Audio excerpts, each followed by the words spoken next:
It's 3:30 and this is Centennial College Radio News. I'm Will Mazgay with Patrick Clarke and Thandiwe Vela. In the weather, it's a cold and rainy 3 degrees outside our East York studios. Now here are the headlines. The manhunt intensifies for a suspect wanted in a GTA shooting. In sports, Canada's ladies take it to the Russians. And in entertainment, Tandy has the latest from the Junos. Now to our top story.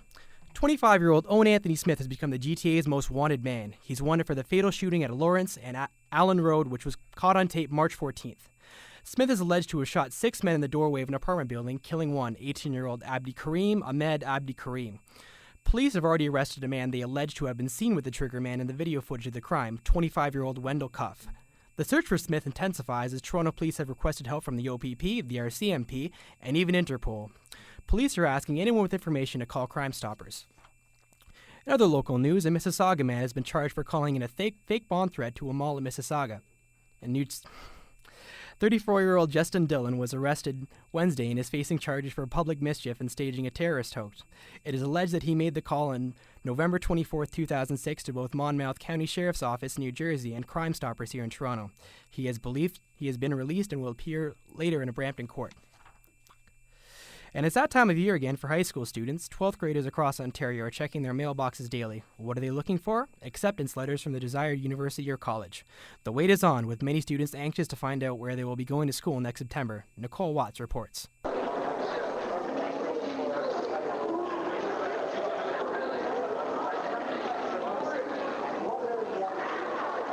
Many grade 12 students, now in their last semester of high school, are looking ahead to an unknown future. With university and college applications completed in January, the question is, when will those acceptance letters come? Megan Anderson from Ajax High School is one of those waiting students. She has applied to several schools, including York, UIT, Lakehead, and Brock. My number one choice is York, and I want to go there for nursing. And I'm a little nervous about the response because I don't think I have a good enough grade average that I will be able to get in. But I'm excited that if I do get in, I'll be able to attend. Anderson says she's had a lot of fun throughout high school, but she's also looking forward to a new chapter in her life. She's not looking too far ahead, though, as for now, she's in the same boat as most of her fellow students, getting through this final semester and waiting to see which schools accept her. It could be a long wait, as acceptances can be mailed anytime from now until June. Nicole Watts, Centennial College Radio News. And in national news, a Conservative MP from Saskatchewan is apologizing for anti-gay remarks he made almost 20 years earlier. Tom Lukiski is shown making the comments in a video from 1991 at the provincial Conservative election headquarters. The tape was allegedly found by the NDP in the same office formerly occupied by their opposition. Gay rights groups and a homosexual MP are calling for Lukiski's resignation.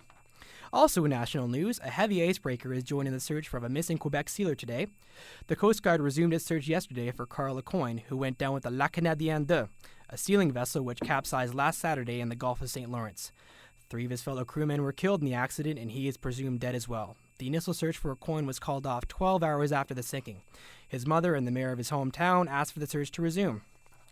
And that's the latest news. Now here's Patrick with sports. Thanks, Will. Earlier today, Canada hammered Russia at the Women's World Hockey Championship in China. The team won 8-1 in the tournament's opening Group A game. The United States defeated Germany in Group B, also 8-1. In Group C, Japan lost to Sweden 5-0. Canada will face China on Sunday. Things weren't so lucky for the Leafs. The Toronto Maple Leafs will finish their season tomorrow night in Montreal. Today's Toronto Star says the most they can finish with is 85 points. It would still be their worst game in a decade. The Leafs lost to the Ottawa Senators last night at the Air Canada Centre, 8-2. Despite the Leafs' losing streak, diehard fans still gather at the local Boston Pizza restaurant to cheer them on. Crystal Cossett reports. The Leafs were on the road in Carolina. They were playing at the RBC Centre. Vesa Toskala was in net again for the Leafs. During the first period, the Leafs came out strong. Rookie Yuri Talisti scored the first goal of the game. This was his 4th of the season.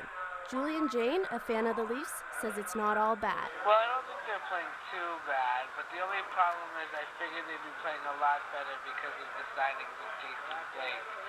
But that hasn't proven to be much this year as they're last in the division. So far I'm disappointed with this year. The second period started off rough. Although the Leafs did manage to kill off the penalties, Hurricane Tim Gleason scored to tie up the game. Fans shouted at the TVs. Well, first of all, I think the Leafs need to get a new general manager that understands the game of hockey. Secondly, I think they need to get a nice young star coming up from the rookie league. Third, I think they need a new head coach because Paul Maurice is too childlike to be running the Leafs organization.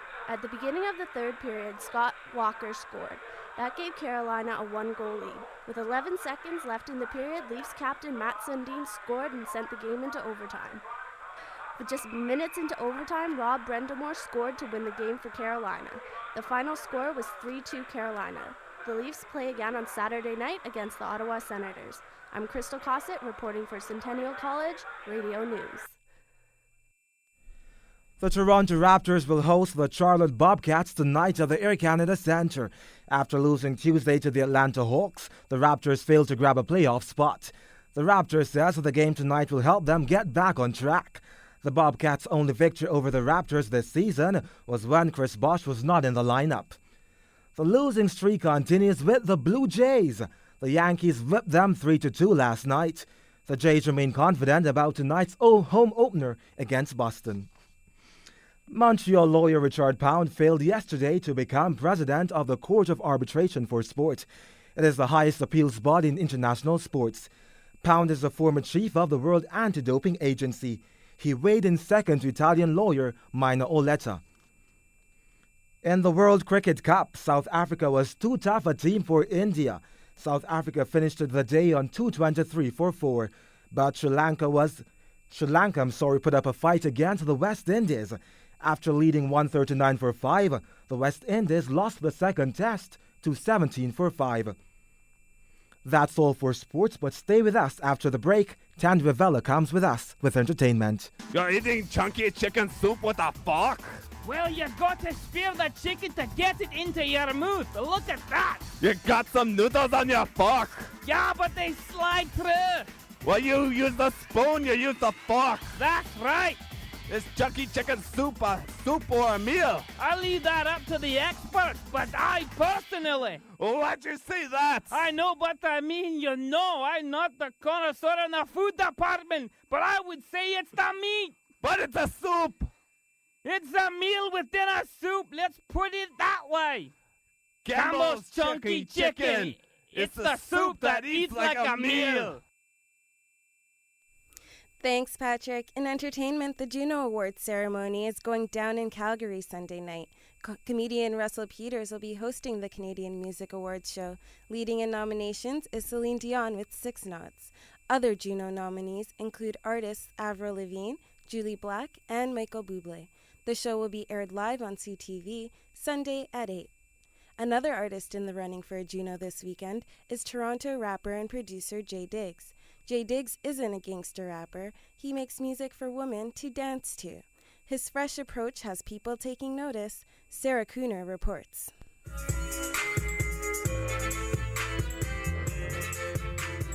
That was a sneak peek of Jay Diggs creating his next masterpiece. The Toronto rapper recently started the new year performing at City TV's Countdown. He's been nominated twice at the Much Music Video Awards, and it's rumored he may be nominated again at this year's Junos. Much Music has also named him the 18th sexiest man in entertainment. But Jay Diggs has a lot more going for him than just good looks. He is also a producer. His sound often compared to platinum-selling producer Pharrell Williams. He's produced chart-topping tracks for rapper Cardinal Official. He has written and produced music for Melanie Durant, and most recently, he hooked up with teen heartthrob George Nazuka, creating their hit song, With You. I've been producing for about 10 years now. Since I was around 11 or 12, I started. I'm 21 now, so you just kind of start playing music, and then it just builds itself after a while. It has to have a rhythm. The rhythm has to feel right. It has to move with the times. And it has to, have some sort of swing to it to make you want to dance or move or bob your head.